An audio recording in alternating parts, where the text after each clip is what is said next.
నా ప్రియ దేవుని నాగమా, మన జీవితంలో నిరీక్షణ, హోప్ను కోల్పోవద్దు. దేవుని మీద నువ్వు పెట్టుకున్న నిరీక్షణ కోల్పోవద్దు. ఎన్ని కష్టాలు వస్తున్నా, ఎన్ని ఇబ్బందులు వస్తున్నా సరే దేవుని మీద నిరీక్షణ కోల్పోవద్దు. నా దేవుడు నమ్మదగిన వాడు, పిలిచిన వాడు నమ్మదగిన వాడు, నన్ను విడిచిపెట్టడు.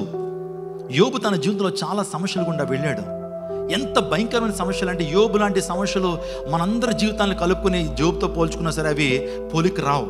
అలాంటి యోబు తన జీవితంలో నమ్మకాన్ని మాత్రం విడిచిపెట్టలేదు, దేవుని నిరీక్షణ మాత్రం విడిచిపెట్టలేదు. అందులో బట్టి రెండంతల దీవెన పొందుకున్నాడు. నా ప్రియ దేవుని నాగమా, మన జీవితాల్లో కూడా ఈ నిరీక్షణ నిశ్చయములు స్థిరమునై మన ఆత్మకు లంగరు వలె ఉండి తెర లోపల ప్రవేశించినది. అపోస్తలుడైన పౌలు తెస్సలోనిక సంఘానికి రాస్తూ, నిరీక్షణ ఇతరుల వలె మీరేం చేయొద్దు, దుఃఖపడవద్దు. లోకస్తులకు నిరీక్షణ లేదు, లోకస్తులకు ఆశ లేదు. సమస్య వచ్చిందా, ఈ సమస్యతోనే మా జీవితం అంతమైపోద్ది అనుకుంటారు.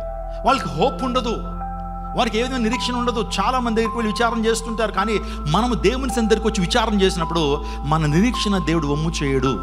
ఏ ఆశ అయితే ప్రభు సన్నిధిలో పెట్టుకున్నావో, ఏ ఆశతో అయితే ముందుకు కొనసాగుతున్నావో దేవుడు ఆశను వమ్ము చేయడు. ఒకవేళ నీ జీవితంలో ఫెయిల్యూర్స్ వస్తూ ఉండొచ్చు, అటెంప్ట్స్ చేస్తున్నావు కానీ ఫెయిల్యూర్ అవుతానే ఉన్నావు. కానీ దేవుని మీద విశ్వాసాన్ని మాత్రం ఏనాడు కూడా విడిచిపెట్టద్దు.